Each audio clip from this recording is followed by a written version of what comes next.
Rezeki bisa ditunda bukan karena kita kurang cerdas, tapi karena kita lupa minta sama yang di atas.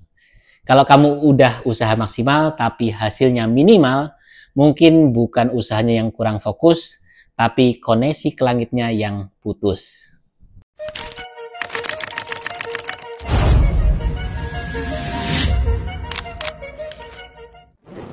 Di video sebelumnya kita udah bahas soal simpul perdagangan, tentang pentingnya relasi dan juga kolaborasi. Tapi sekarang kita masuk ke sesuatu yang lebih sunyi, lebih dalam, dan lebih ke atas. Karena sejatinya rezeki itu bukan cuma dari usaha kita, tapi juga dari izin dari Yang Maha Kuasa.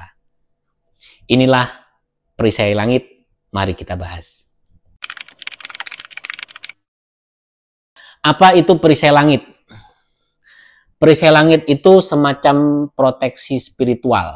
Ipo bilang, banyak orang terlalu fokus ngejar dunia, tapi lupa minta izin dan perlindungan dari pemilik dunia. Kita sibuk ngejar target, tapi lupa sholat di awal waktu. Kita semangat closing, tapi jarang berdoa sebelum bekerja.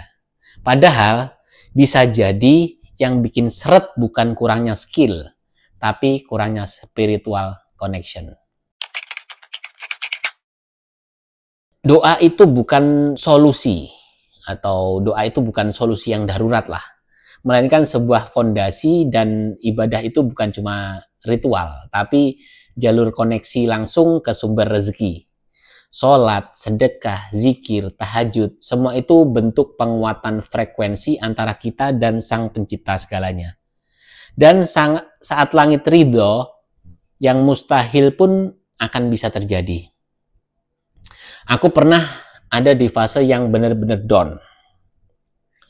Penjualan lagi turun, semangat anjlok, ide mentok, dan waktu itu aku coba balik ke hal yang paling dasar. Mulai berusaha sholat tepat waktu, berdoa tiap pagi dengan tulus, baca Quran walaupun cuma sedikit, dan ternyata itu ngeriset banget. Bukan cuma bikin tenang, tapi benar-benar ngebuka hal-hal yang sebelumnya kayaknya buntu.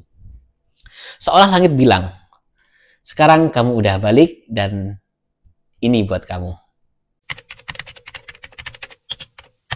Terus gimana caranya membuka perisai langit atau membuat perisai langit? Caranya nggak harus muluk-muluk. Kamu bisa mulai dari sholat di awal waktu, doa spesifik setiap pagi, dan zikir harian. Meskipun itu singkat. Jaga niat saat bekerja dan saat bertransaksi. Minta restu dari orang tua. Kita ini bukan siapa-siapa tanpa pertolongan dari Sang Pencipta. Dan seringkali rezeki datang setelah kita minta dengan rendah hati.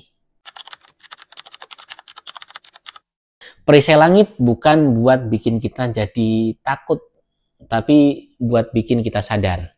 Hidup ini bukan cuma soal lari cepat, tapi soal arah dan restu dari Yang Maha Hebat. Kalau kamu udah berusaha tapi belum dapat hasil, mungkin sekarang bukan waktunya nambah strategi, tapi nambah sujud dan bercakap dengan Sang Ilahi. Di video selanjutnya kita bakal bahas keajaiban yang ke-6, yaitu pembeda abadi. Ini tentang nilai unik yang bisa jadi magnet rezeki. Kalau kamu pernah ngalamin fase udah usaha tapi tetap seret, coba share di komentar. Apa yang akhirnya bikin kamu balik dan nyambung ke langit lagi? Siapa tahu pengalamanmu bisa bantu orang lain yang lagi ngerasa sendiri. Aku Husein, dan ini perjalanan kita buat tumbuh bareng-bareng. Sampai ketemu di video berikutnya.